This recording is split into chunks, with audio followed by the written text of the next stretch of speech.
Hello student, welcome to Shri R S P G college. Myself Sanjeet Chakravarti, lecturer zoology. आज हम एक नए topic की बात करेंगे जिसका नाम है ट्रिपैनोसोमा। ट्रिपैनोसोमा पुरानी शिक्षा नीति के हिसाब से बीएससी थर्ड ईयर की फर्स्ट पेपर में था, लेकिन नई शिक्षा नीति में इसको बीएससी फर्स्ट ईयर के फर्स्ट सेमेस्टर में डाला गया है और ये लास्ट यूनिट में बीएससी फर्स्ट ईयर की लास्ट यूनिट में है ये। तो इसके बारे में हम सबसे पहले इसका क्लासिफिकेशन देखते हैं। इसका क्लासिफिकेशन है, ये फाइलम प्रोटोजोआ से बिलोंग करता है। फाइलम प्रोटोजोआ का ये एक पैरासाइट है। इसकी क्लास है मास्टिकोफोरा, ऑर्डर प्रोटोमोनाइडिना और जीनस ट्रिपैनोसोमा। ट्रिपैनोसोमा के बारे में जानने से पहले थोड़ा सा इसकी हिस्ट्री के बारे में जानेंगे। 14th सेंचुरी में अफ्रीका में फ्लड आया था, फ्लड मतलब बाढ़ आई थी। उस दौरान पे वहाँ के लोगों में एक बहुत बीमारी फेमस हुई थी। बहुत लोगों को पता नहीं चल रहा था ये कौन सी बीमारी है। उस बीमारी में होता क्या था, लोग लगातार सोते जा रहे थे और उसके बाद वो मर जाते थे। तो ये बीमारी उनको पता नहीं थी उस समय क्या कौन सी बीमारी है। उस टाइम पे लगभग 17th सेंचुरी में 18th सेंचुरी में 1734 में एक साइंटिस्ट थे, एक ऑथर थे, नवल सर्जन जॉन एटकिंस। ये वहां पर ट्रैवल करने गए थे। उसके बाद आकर इन्होंने सब अमेरिका में आकर पहली बार इसका जिक्र किया था, इस बीमारी का, ट्रिपैनोसोमा के बारे में इन्होंने सबसे पहले जिक्र किया था। उसके बाद इनके बाद नवल सर्जन जॉन एटकिंस के बाद डेविड ब्रूस 1903 में डेविड ब्रूस नाम के साइंटिस्ट ने सबसे पहले ट्रिपैनोसोमा के बारे में बताया और ये बताया कि ट्रिपैनोसोमा एक मक्खी है, सीसी फ्लाई। सीसी फ्लाई से ये बीमारी फैलती है। तो डेविड ब्रूस ने बताया कि 1903 में कि जो बीमारी है ये जो अफ्रीका में फैली है बहुत बड़े लेवल पे, वो फैलती है एक मक्खी के द्वारा जिसका वेक्टर क्या है, ट्रिपैनोसोमा का वेक्टर क्या है, सीसी फ्लाई, जिसका साइंटिफिक नेम क्या होता है, ग्लोसिना पैलिस। ग्लोसिना पैलिस इसका वेक्टर होता है, जिसको हम सीसी फ्लाई नॉर्मली कहते हैं। तो डेविड ब्रूस को का बड़ा रोल रहा था इस ट्रिपैनोसोमा को एम्फसाइज करने में, बताने में। अब ट्रिपैनोसोमा की बात हम कर रहे हैं तो थोड़ा सा इसकी मॉर्फोलॉजी देख लेते हैं कि ये होता कैसे है। ये एक स्पिंडल सेट स्ट्रक्चर होता है, इनकी बॉडी स्पिंडल सेट होती है कुछ इस तरह से।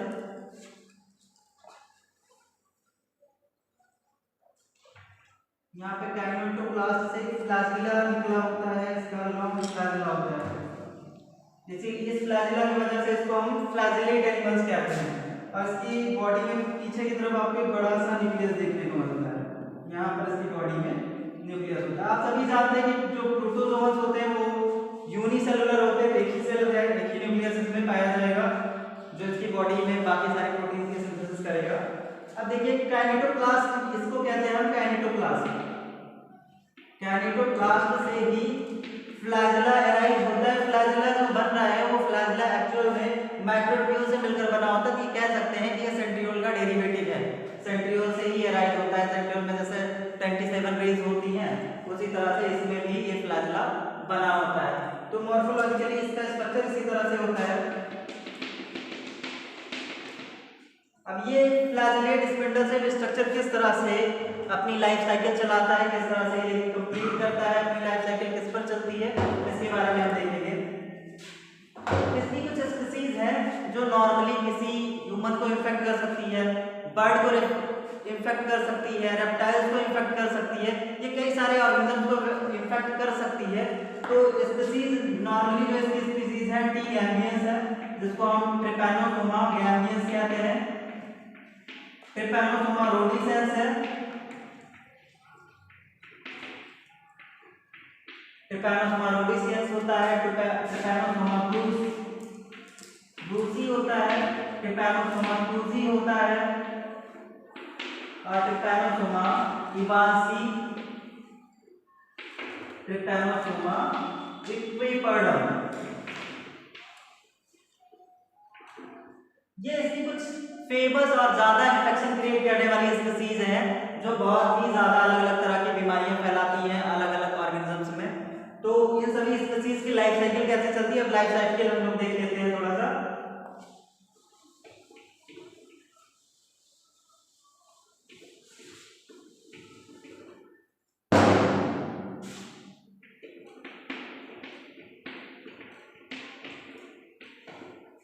ट्रिपैनोसोमा की लाइफ साइकिल स्टार्ट होती है जब कोई मक्खी मतलब ये जो सीसी फ्लाई थी, यही मेन वेक्टर है इसका। तो सीसी फ्लाई जब किसी पॉल्यूटेड फूड को या पॉल्यूटेड वाटर पर से आती है तो सीसी फ्लाई में इसका प्रोटोजोआ जो है ये उसकी बॉडी में चला जाता है, उसके ब्लड में मिक्स हो जाता है। उसके बाद ये सीसी फ्लाई जब भी किसी ह्यूमन को बाइट करती है, ये सीसी फ्लाई क्या करेगी, किसी ह्यूमन पर आएगी और ह्यूमन को क्या करेगी, मैन को बाइट करेगी। किसी इंसान को ये बाइट करेगी तो बाइटिंग के बाद क्या होगी, स्किन में इन्फ्लामेशन होगी, स्किन इन्फ्लामेशन जलन क्रिएट होगी स्किन में। उसके बाद स्किन में जलन क्रिएट हो जाएगी। उसके बाद क्या होगा, ये ह्यूमन के ब्लड में जाके मिल जाएगा, ह्यूमन ब्लड में पहुंचेगा। जब ये पैरासाइट ह्यूमन ब्लड में पहुंच जाता है तो इस स्टेज को हम पैरासिटीमिया कहते हैं। क्या कहते हैं इसको, पैरासिटीमिया कहते हैं।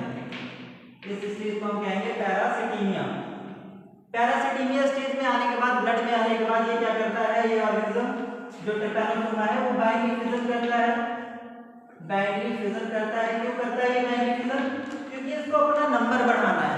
एक अकेला ऑर्गेनिज्म, एक अकेला प्रोटोजोन एक इतने बड़े इंसान का कुछ बिगाड़ नहीं सकता, इसके लिए इसको एक पूरी आर्मी बनानी पड़ती है। तो आर्मी बनाने के लिए क्या करता है, बाइनरी फिजन करता है। बाइनरी फिजन करके अपनी मल्टीपल कॉपीज बना लेगा, ये अपनी मल्टीपल कॉपीज बनाएगा। मल्टीपल कॉपीज बनाने के बाद होगा क्या कि हमारे बॉडी में उन सेंटर्स को ये ढूंढेगा, ह्यूमन की बॉडी में उस सेंटर को ढूंढेगा जहां पर से ये उनके एंटीबॉडीज को मार सकता हो और बॉडी पर कब्जा कर सकता होगा। ऐसे आप सभी जानते हैं हमारी बॉडी में ऐसे सेंटर्स कौन से हैं, लिम्फ नोड्स होते हैं। तो उसके बाद ये जब डिवीजन करने के बाद अपना नंबर बढ़ा लेगा, ये लिम्फ नोड्स में जाएगा। लिम्फ नोड्स पर जाकर ये एंटीबॉडीज बनाने वाले लिम्फोसाइट्स को मार देगा और लिम्फ नोड्स पर कब्जा कर लेगा।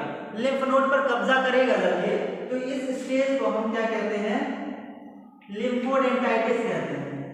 लिम्फोडेंटाइटिस कहेंगे इस स्टेज को हम क्या कहते हैं, लिम्फोडेंटाइटिस।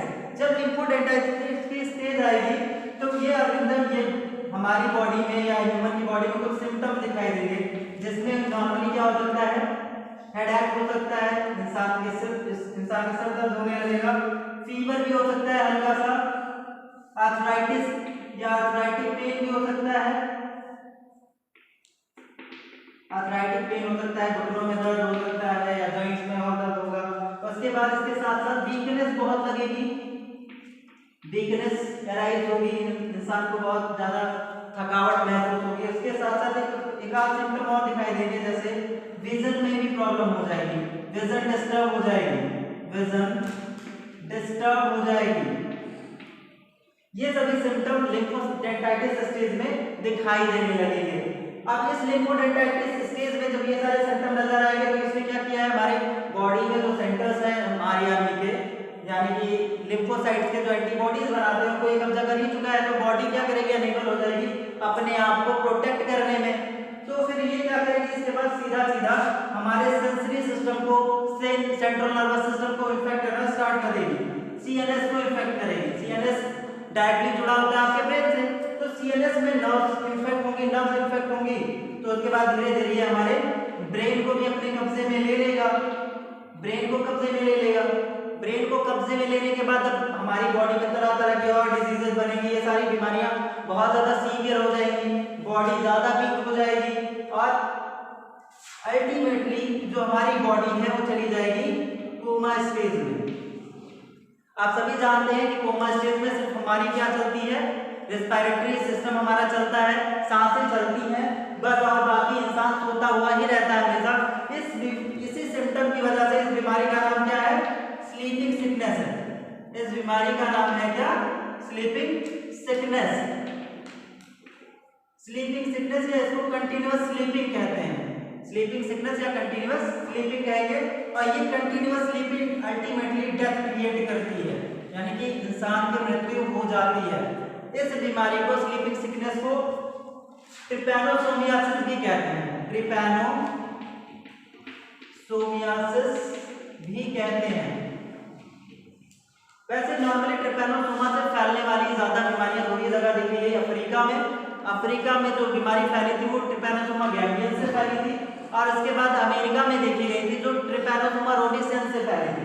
ये दो मेजर बीमारियां, इससे फैलने वाली बीमारियां थी जो ज्यादा लार्ज स्केल पर जहां पर इंसानों की डेथ हुई थी। तो इसलिए इसको यहाँ ऑब्जर्व करना, पढ़ना, इससे जागरूक रहना बहुत जरूरी है। अब इसके साथ साथ ये जो कंडीशन क्रिएट हो रही है, हम देखते हैं इसको हम कंट्रोल कैसे कर सकते हैं।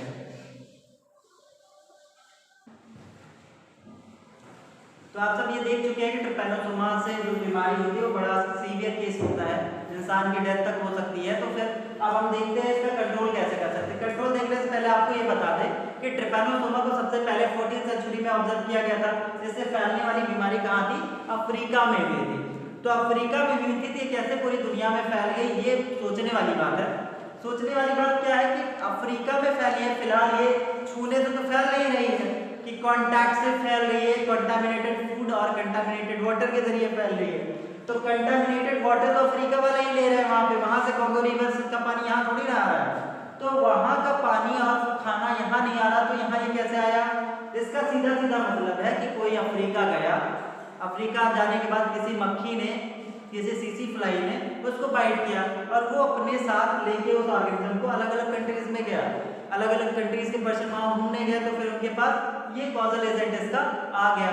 अब आ गया तो वो इंसान यहाँ पर आएगा, खाएगा, पिएगा, एक्सक्रीट करेगा, उसका एक्सक्रीटरी प्रोडक्ट जो है किसी वाटर सोर्स में मिल गया, नदी में, नालों में, तो वहां पर क्या होगा? नदी नालों गंदी जगहों पर ही मक्खियां क्या करती है? इंटरब्रीड करती हैं। तो मक्खियां वहां पर ब्रीड करेंगी जब, तो वो क्या करेंगी? प्रोटोजोआ को भी लेकर इंसानों की बस्ती में आते रहेंगे। इंसानों की बस्ती में आते रहेंगे तो क्या मतलब है? वो आएंगे हमारे बस्ती में घुलते मिलते रहते हैं। नॉर्मली सारी मक्खियां ह्यूमन वहाँ हैबिटेट में पाई ही जाती हैं, तो फिर ये मक्खियां आती जाती रहती हैं। तो नॉर्मली हम क्या कंट्रोल में कर क्या सकते हैं? सबसे पहला कंट्रोल क्या हो सकता है?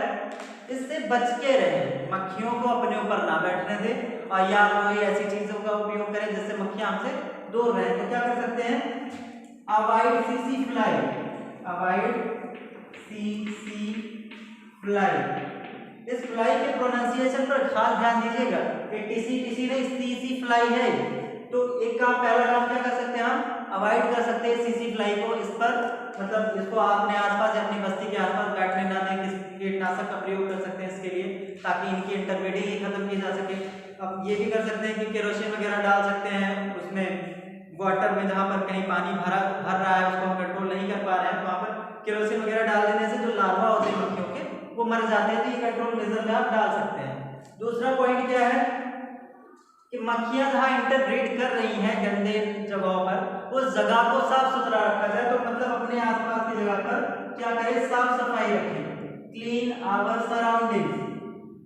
जहां पर हम रह रहे हैं उस एरिया को साफ सुथरा रखें, मतलब गंदगी ना फैलने दें, ताकि उसमें वो अंडे ना दे। मक्खियां अंडे देंगे, इंटरब्रीड करेंगी, अपनी संख्या बढ़ाएंगी, तो वो प्रोटोजोआ क्या है? प्रोटोजोआ को कैरी करके जगह जगह पर क्या करेंगे? ट्रैवल भी करवाएंगे, पहुंचाएंगे भी। तो दूसरा काम ये कर सकते हैं, एक दवा आती है इसके लिए, सूरामाइन। सूरामाइन नाम की ड्रग आती है, सूरामाइन ड्रग। अगर इन केस इससे इन्फेक्ट हो जाते हैं तो सूरामाइन नाम की ड्रग ले सकते हैं। ये ड्रग क्या करती है? इसके ये जो आता है ये प्रोटोजोआ, इसको अंदर फिजन नहीं करने देती, बाइंडिंग फिजन नहीं करने देती, तो वो रोकती है कि ये नंबर बढ़ा नहीं पाएगा। तो अकेला हमारे जैसे इंसान की इतनी बड़ी रूप शरीर है, तो एक छोटा सा प्रोटोजोआ, आप जानते हैं प्रोटोजोआ माइक्रोस्कोपिक होता है, वो प्रोटोजोआ हमारा क्या बिगाड़ देगा? अगर उसका नंबर नहीं बढ़ेगा उस दिन में वो हमारे लिम्फोसाइट द्वारा मार दिया जाएगा। तो फिर ये ड्रग वहां पर यूजफुल होती है। और एक इंजेक्शन इसका आता है, एक इंजेक्शन इसका आता है जो लिम्फोडेंटाइटिस स्टेज में, लिम्फोडेंटाइटिस स्टेज में ही इसको मार देता है। लिम्फोडेंटाइटिस स्टेज में इसको मार देता है।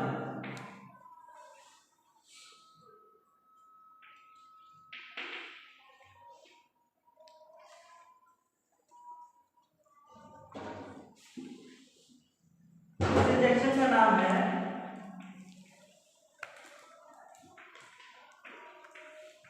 ट्रिपैनोसोमाइन। इस इंजेक्शन का नाम क्या है? ट्रिपैनोसोमाइन। या ट्राइपरसोमाइन भी कहते हैं इसको, ट्राइपरसोमाइन नाम से भी कहीं कहीं मिलती है, ट्राइपरसोमाइन।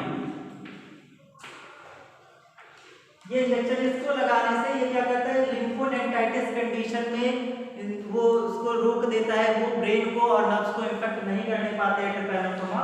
तो इस तरह इसको हम नॉर्मली कंट्रोल कर सकते हैं। और इसका सीधा सीधा बचने का तरीका ये है कि इरेडिकेट करें आप इसको और इससे अवॉइड करें। ये दो मेन इसके लक्षण हैं जो मतलब इन दो वजहों से ज़्यादा ही फैलता है। तो अगर गंदगी है हमारे आसपास तो उस गंदगी को साफ रखिए, गंदगी फैलाए ना, और इससे बचे रहेंगे आप लोग। इससे नॉर्मली बीमारियां फैलने, जो बीमारी फैलती है इसको ट्रिपैनोसोमियासिस,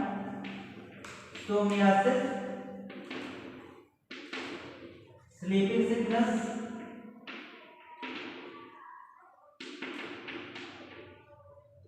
अब स्लीपिंग सिकनेस अफ्रीका में फैलती है तो अफ्रीकन स्लीपिंग सिकनेस कहते हैं।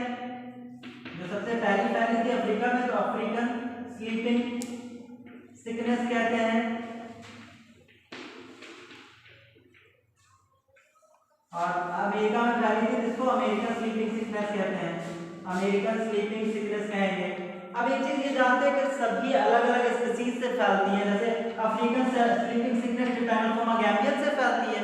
अब अमेरिका में आने के बाद यही ट्रिपैनोसोमा इसमें कन्वर्ट हो गया रोडिसियंस में। तो ये स्पीसीज नई कहाँ से आई, जैसे अभी आप कोविड के बारे में पढ़ ही रहे होंगे, देख रहे होंगे सब सोसाइटी में। तो अभी तक क्या था, कोविड-19 था, उसके बाद नया जो उसका वेरिएंट आया ओमिक्रॉन। उसी तरह से ये सभी क्या होते हैं, पैथोजन अपने जो डीएनए में, डीएनए होगा या कोई भी न्यूक्लियर मटेरियल होगा, उसके सीक्वेंस में, डीएनए सीक्वेंस में या नाइट्रोजनस बेसिस के सीक्वेंस में थोड़ा सा कहीं ना कहीं म्यूटेशन हो जाता है। तो एक पुरानी जीनस से या पुरानी ही स्पीसीज से एक नई स्पीसीज डेवलप हो जाती है। तो इसी तरह से इसके 6-7 टाइप के बहुत ज़्यादा इन्फेक्शन फैलाने वाली स्पीसीज पाई गई, जो अलग अलग क्षेत्रों में जाकर अलग अलग तरह की बीमारियां फैलाती हैं। आज के लिए बस इतना ही। Thank you so much for watching this video.